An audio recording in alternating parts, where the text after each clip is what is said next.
सामाजिक, सांस्कृतिक आणि आध्यात्मिक परिवर्तन घडवणारा महाकुंभ आहे।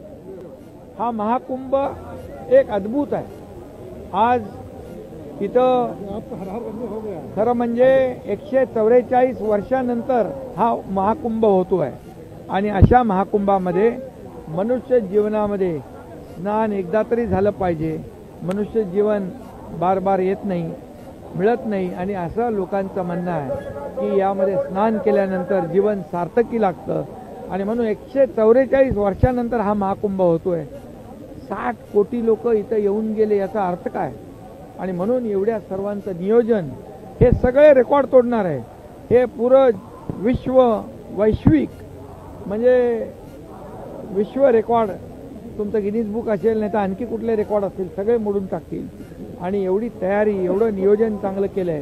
म्हणून मी या राज्याचे मुख्यमंत्री योगी आदित्यनाथजी, त्यांचं सगळं मंत्रिमंडळ, त्यांची अख्खी टीम यांचं मनापासून अभिनंदन करतो। हे असंभव काम संभव करण्याचं काम या उत्तर प्रदेश सरकारने मुख्यमंत्र्यांनी केलंय आणि आदरणीय प्रधानमंत्री मोदीजी यांचंही अभिनंदन करतो। देशाला महासत्तेकडे घेऊन जात आहेत ते आणि त्याचबरोबर आपली धरोहर जी आहे, आपली संस्कृती आहे, आपली परंपरा आहे, आपलं अधिष्ठान आहे, आपलं आध्यात्मिक आहे, याला देखील पुढे नेण्याचं काम करतायत। यांना मी धन्यवाद देतो। केंद्राचे केंद्रीय गृहमंत्री अमित भाई यांना देखील धन्यवाद द्यायला पाहिजे। त्यांची अख्खी सुरक्षा टीम, सगळ्या टीमने इथं सुरक्षा व्यवस्था राखण्याचं काम केलं आहे। त्यामुळे आदरणीय प्रधानमंत्री मोदीजी, गृहमंत्री अमित भाई, आपले मुख्यमंत्री योगी आदित्यनाथजी, त्यांचे सगळे मंत्री लोक, सगळे टीम यांचं मी खूप खूप अभिनंदन करतो। एक अद्भुत अनुभूती। आता 60 कोटी लोक आपल्या आपल्या भागामध्ये गंगाजल घेऊन जातील आणि सर्वांना देतील। म्हणजे पूर्ण देशभर या महाकुंभाचं जी प्रेरणा आहे, ऊर्जा आहे, ती प्रत्येकाला मिळेल। चांगलं काम करण्याची ऊर्जा मिळेल, ताकद मिळेल आणि म्हणून हा महाकुंभ ऐतिहासिक।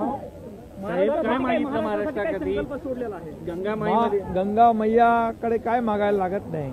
गंगा मैयाकडे एवढंच म्हटलं की आमच्या महाराष्ट्राला सुजलाम सुफलाम कर, महाराष्ट्रातल्या सर्वसामान्य लोकांच्या जीवनामध्ये चांगले दिवस आण, माझ्या लाडक्या बहिणींच्या जीवनात चांगले दिवस होते, लाडक्या भावांच्या, लाडक्या शेतकऱ्यांच्या, सगळ्यांच्या जीवनामध्ये आनंद येऊ दे आणि महाराष्ट्र जसं उत्तर प्रदेश सुखी समृद्धी आनंदी होईल तसंच महाराष्ट्र देखील सुख समृद्ध आणि आनंदाने न्हावून निघेल, अशा प्रकारची एक अपेक्षा मी या ठिकाणी। डबल इंजिन सरकारमुळे इथलं नियोजन झालंय। महाराष्ट्रातील कुंभमेळ्यामध्ये देखील डबल इंजिन सरकारमुळे इथलं नियोजन अतिशय चांगलं झालंय।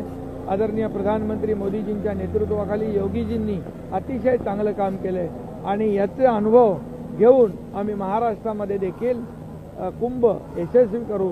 तिथे देखील कोट्यावधी लोक येतील, त्यांची देखील गैरसोय होणार नाही, यासाठी आमचं काम सुरू झालेलं आहे। मी इथल्या टीमला सूचना दिली होत्या, महाराष्ट्राच्या टीमला इथं पाहणी।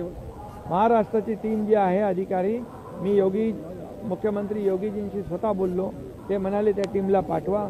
ती टीम इथे आली, त्यांनी इथलं नियोजन बघितलं, इथे काय काय व्यवस्था करायला पाहिजे ते पाहिलं, केलेली व्यवस्था पाहिली आणि तेच व्यवस्था तशा प्रकारची व्यवस्था तिकडे होईल। त्यामुळे नाशिकचा कुंभ देखील यशस्वी होईल।